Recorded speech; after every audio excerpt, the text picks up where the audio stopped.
I've got another pandemic reflection for you. Today, I'm joined by my wonderful friend Donna. So, you're going to hear a reflection from someone who's worked in the NHS and is an NLP specialist.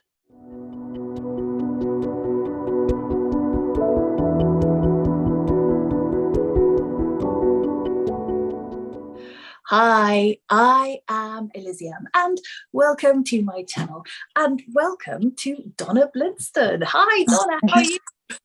I'm brilliant, thank you. Thank you for having me on. Oh, you're amazing. Now, I have to be clear with everybody, okay, that me and you have been friends for quite a long time. And I am delighted that that you have agreed to come and share your reflections on how the last 2 years have been for you. So you work as a nurse, is that right? In quite a big hospital? I do, yeah. I'm a liver specialist, so I work in the hospital, but often more of kind of an acute outreach service than the hospital. Mm-hmm. Yeah, and also you have a background in NLP as well. I do, yeah. I'm a certified trainer of NLP. Cool. Okay, so now we've got that kind of cleared out of the way. I'm asking about your reflection on the last couple of years then. So you can give me a kind of professional reflection, a personal reflection, however it comes.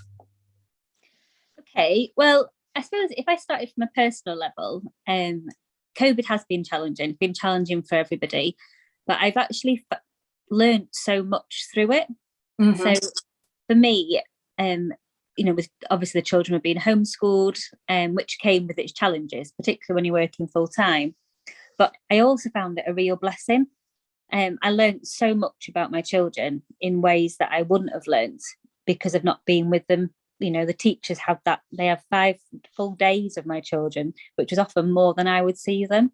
So when they were being at home, even though juggling working and homeschooling was challenging, I actually felt really privileged because I got a lot more that I wouldn't have ever got without COVID come along. So I gained a lot personally from it, to be honest with you. And I think we've connected on a different level. I've learned that I'm not going to ever be a school teacher. And they deserve their weight in gold. I love it. Okay, you don't have to say. Okay.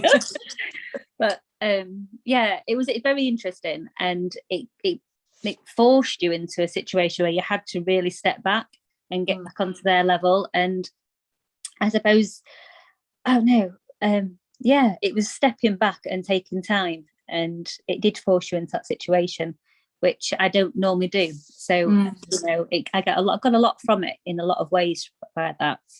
I'm very privileged where I live. We're not, I think my experience would have been a lot different if I was in a town or in a city or lived in a multi-story building. I'm privileged in the fact that we've got land and we've got places that we can walk, and we've got the countryside on our doorstep. So for us, the self-isolating and staying at home wasn't quite the same as it would be for others. Mm-hmm. So I probably had a very different experience to many, many people. But again, being able to spend that time and share that learning and see the world through a child's eyes again, which I think we forget as adults. And there's that, what's that film called? The ethos of what I'm saying is it tells you to look up, because we miss so much in life by just plodding on and that tunnel vision of just going forward, and you forget to look up and see what's around you. And for me, COVID allowed me to do that. So I did get a lot from it. I would agree professionally as well. Okay, I would totally agree with everything you said. Like, I understand what you're saying. It was a nice opportunity to spend time with our kids. I did learn something which I perhaps wouldn't have I didn't have the opportunity to, but I understood that the level of my kids' cooperation was in direct correlation with their levels of frustration. There we go, let's put it like that. And it allowed me to see, okay, I kind of, in order to help them, with their learning, I need to manage the trauma that they're experiencing. And so, I was finding it sometimes very, very difficult to get them to do anything. And I was like, they're angry. Of course they're angry. They can't see their friends. They can't go out and do all of the things that they want to do.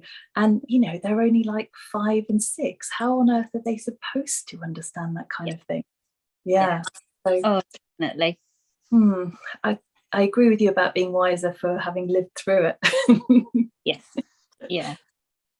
What the frustration's very real, isn't it? It's on a level where you can understand why they're frustrated, but trying to explain it to them, they haven't got that life experience to be able to apply what you're telling them to any part of their life. So it was very much like you could try and explain it, but they're like, yeah, you're so right. Yeah, you are. What about on a professional level? Because as a key worker, you would have still been working, right? Yeah, no, it worked all the way through. My practice had to change. I had to do a lot more phone clinics initially, but I was doing clinics, face-to-face clinics all the way through for more of my complex patients. But I did a lot of phone clinics, which I didn't do before. And it really made me reevaluate my caseload and why I was bringing people into clinic. And there's a lot of historical practice where people, you need to see them again in 6 months, or they need bloods again in 6 months, so automatically they had an appointment again in 6 months. When actually a lot of that could have been done on the phone. We could have done the bloods and it would have saved their journey in. But also there's a lot you could do. Phone clinics have limitations because you pick up a lot of non-verbal and you get a feeling for how people are doing.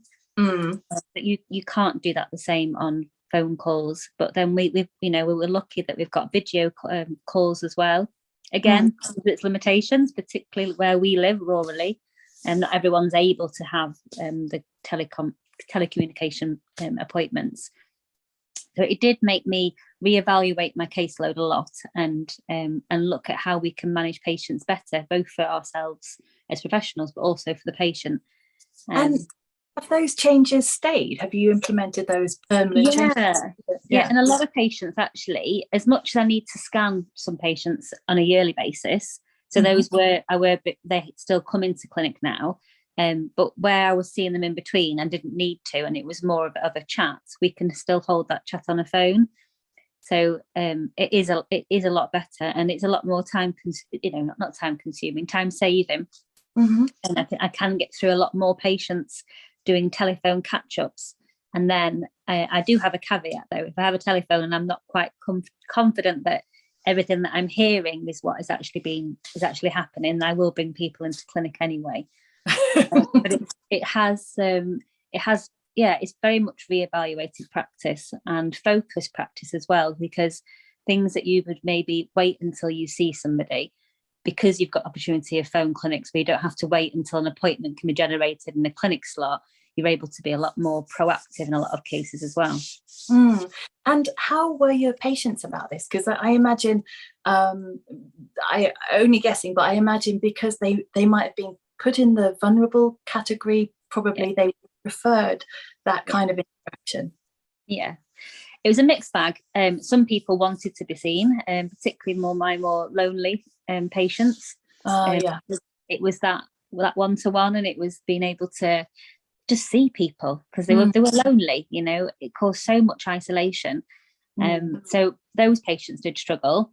Others would not come to the hospital if I wanted them to, because their fears. And so actually it allowed them to be in constant contact with me and actually get more contact with me in effect through phone appointments than they would have done if they had to wait for a face-to-face appointment.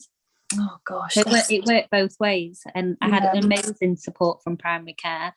They were fantastic all the way through. If I needed bloods doing, they were able to support me getting bloods done, or home visits by the district nurses if I needed someone to be seen. And then I did a lot of home visits as well.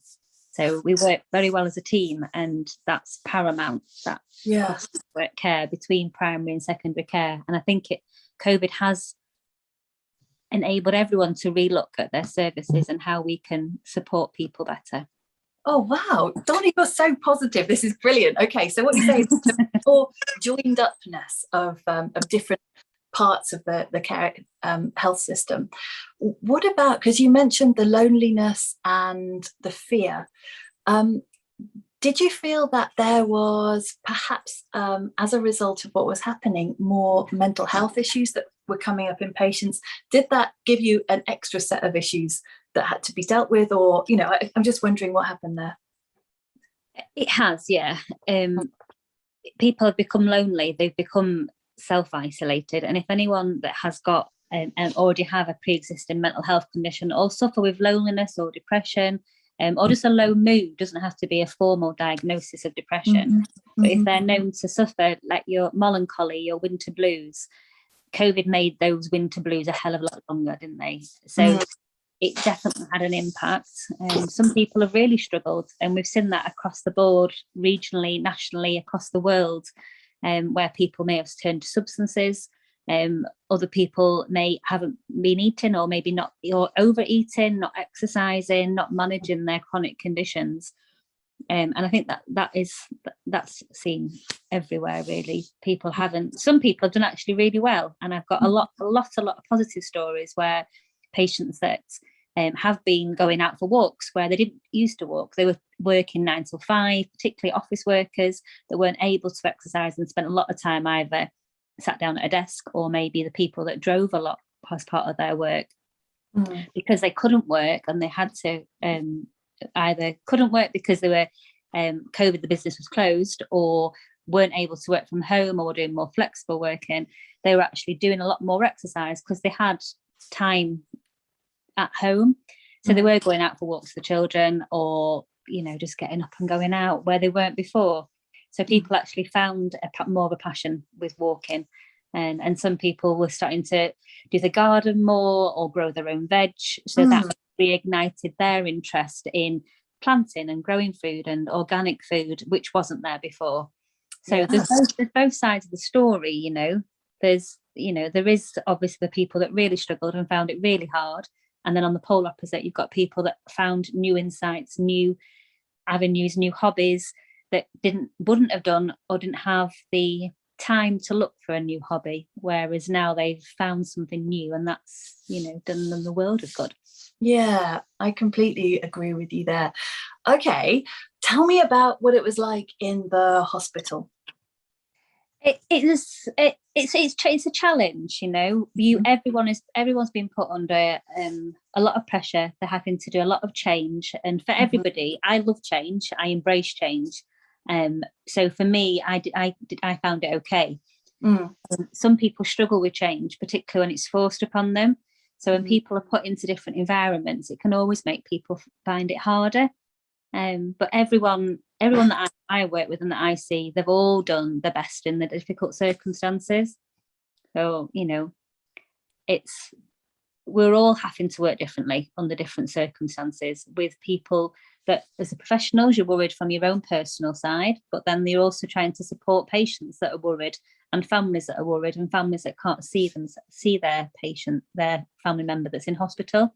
So it's just dealing with a whole new load of emotions and complications that weren't there before.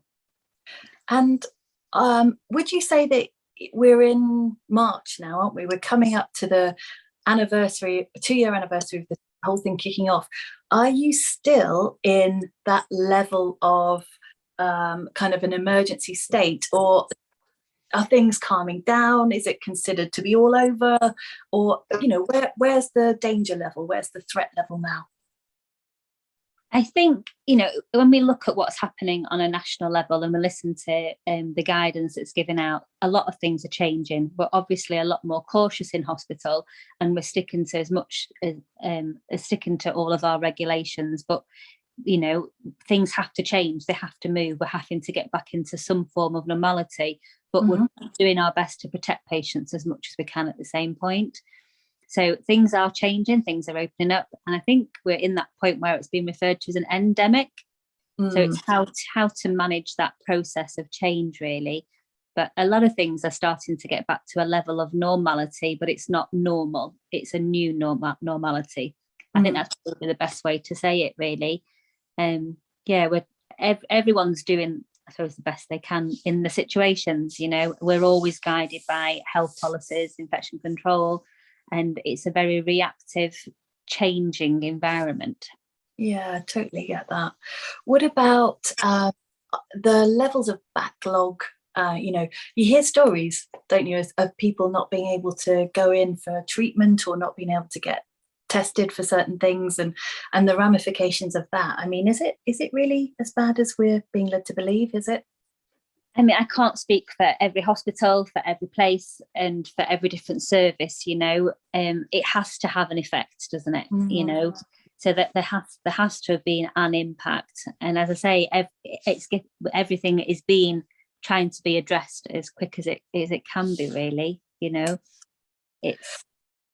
I think every service has managed itself differently because of the restrictions and because of their client group and the ability to do things.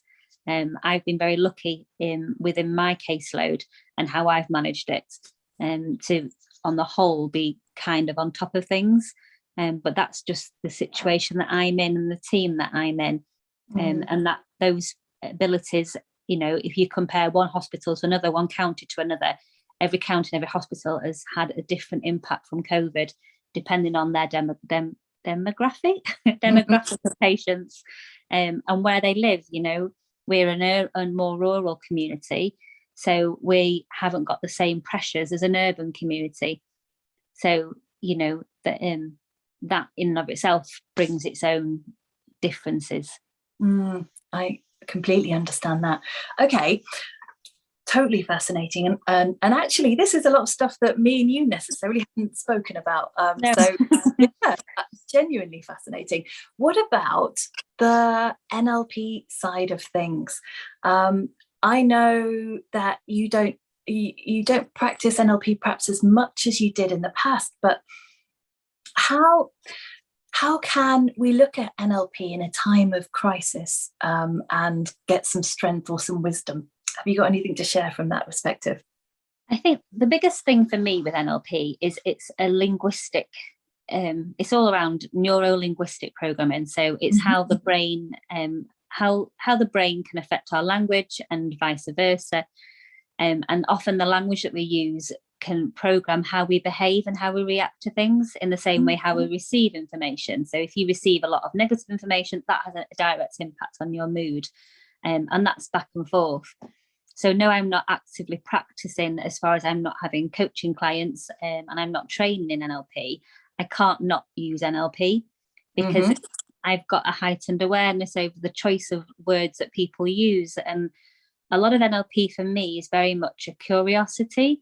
And it's not just listening to what people are saying, it's hearing what they're saying, and it's getting curious, and it's, you know, oh, what did you mean by that? And okay, so how would I feel if I was in that situation?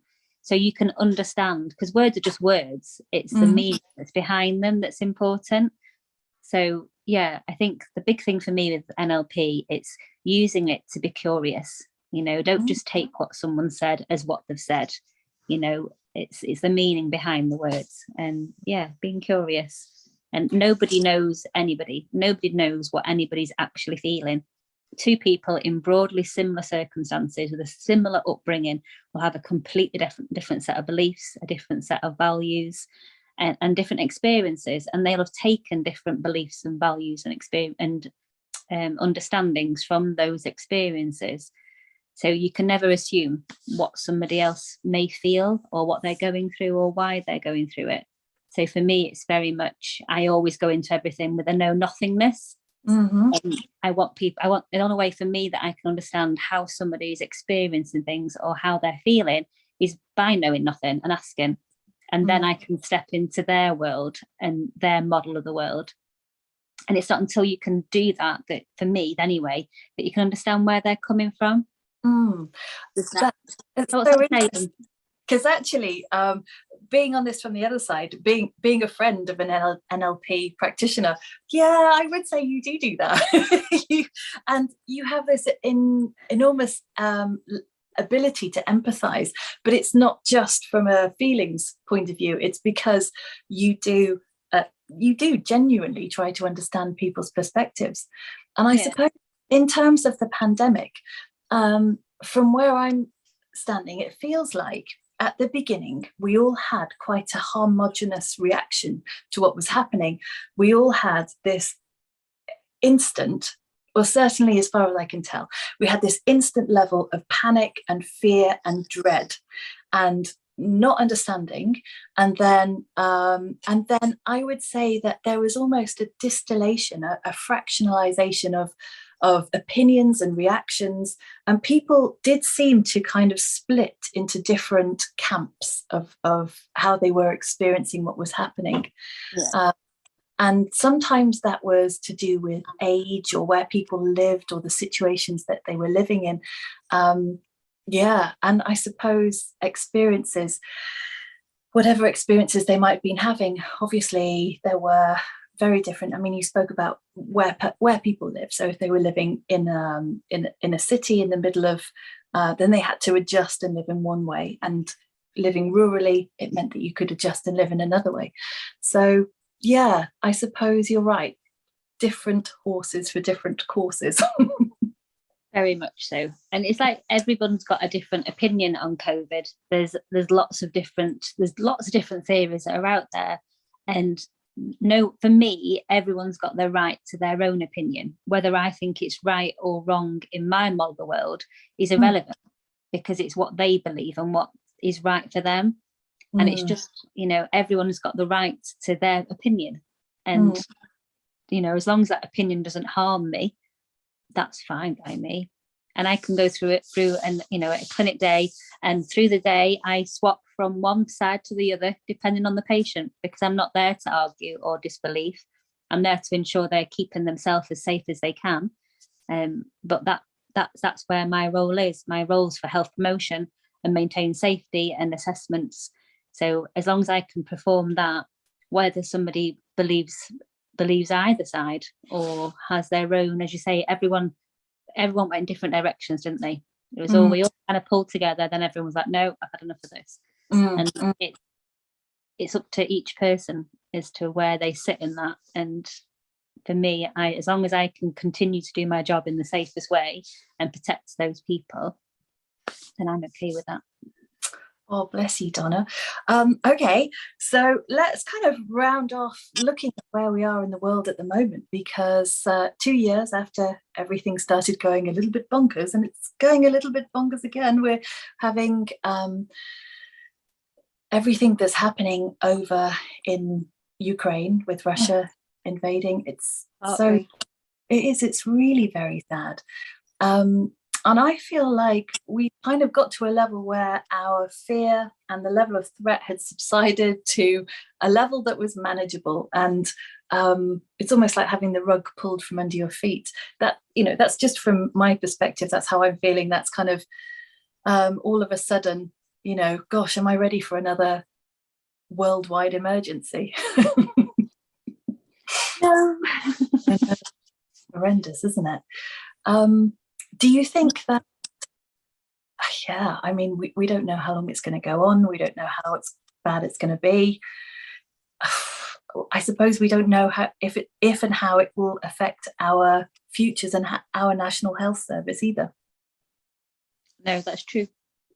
Yeah. Time's going to tell on this one, isn't it? I suppose. Yeah, it's a grim thought. And I am deliberately trying to keep the vibe high on this channel, because it feels like every time I open up YouTube, there are just so many videos of doom and gloom.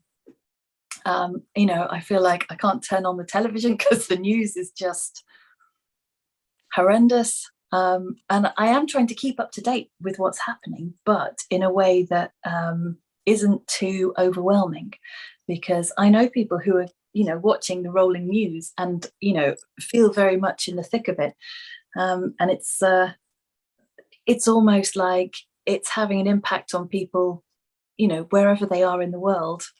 Yeah, it kind of feels very, very close because of the amazing connection we have to the way news is reported. It does. I was told once by a fellow NLPer that he works on this circle of influence, and the ethos behind it is there's there's kind of things that we're directly responsible for, or that directly impact on us. There's things that we can influence, and we can support and get involved with, and there's stuff that's completely out of our control. And sometimes that does cross over, but if there's nothing that we can do about that, there's nothing that we can change about it, it's kind of having a step back and thinking, what is there that I can do, and am I doing what I can do about it? If I've done all I can do about it, then how long am I going to allow that to continue to impact on my behaviour?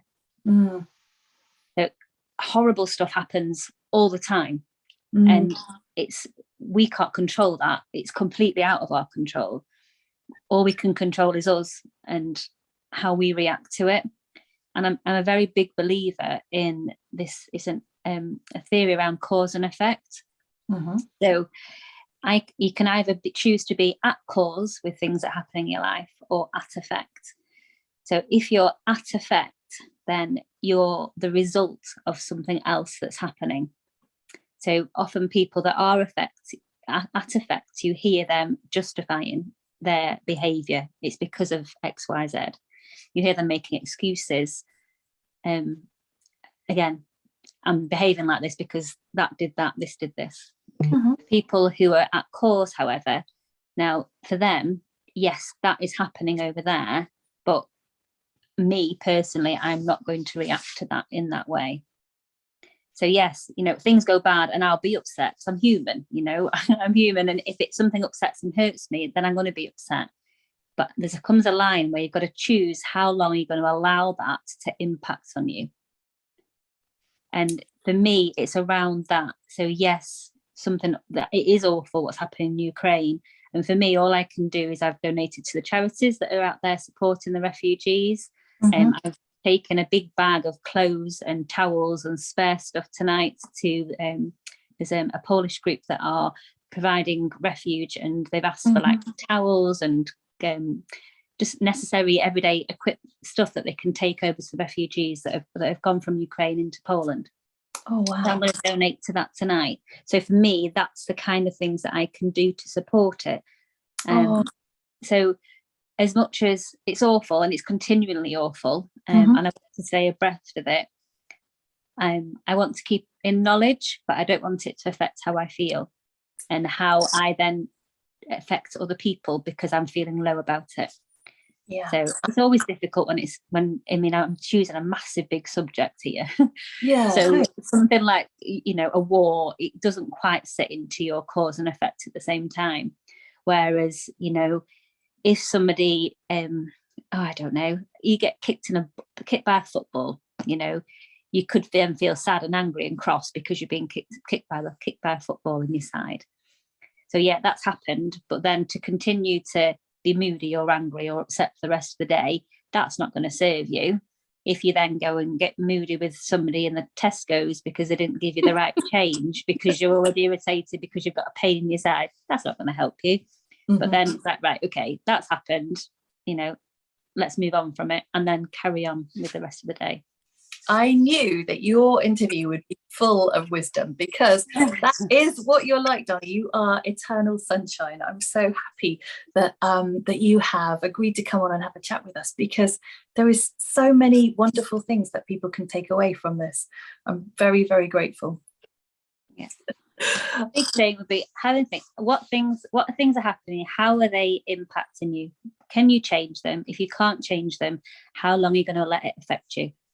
And that for me is how I've dealt with a lot of things. Change what you can change, let go what you can't. And it's that whole thing of, if something's bothering you or somebody's bothering you, speak to the person who can do something about it rather than everybody else. I love it. Thank you so much for sharing your time and your wisdom and your thoughts. You are wonderful. I will end this interview and then I'll catch up with you. We'll have a quick chat about meeting up for a coffee if you like. That would be lovely. Okay, but first of all, I need to say thank you so much for liking, subscribing, and putting the alert notification on so that you never miss an episode. And don't forget, all of the ways to get in touch are down below, plus some handy playlists. If you like this, there's lots more. And if you like this channel, don't tell me. Tell your friends. I'll see you next time.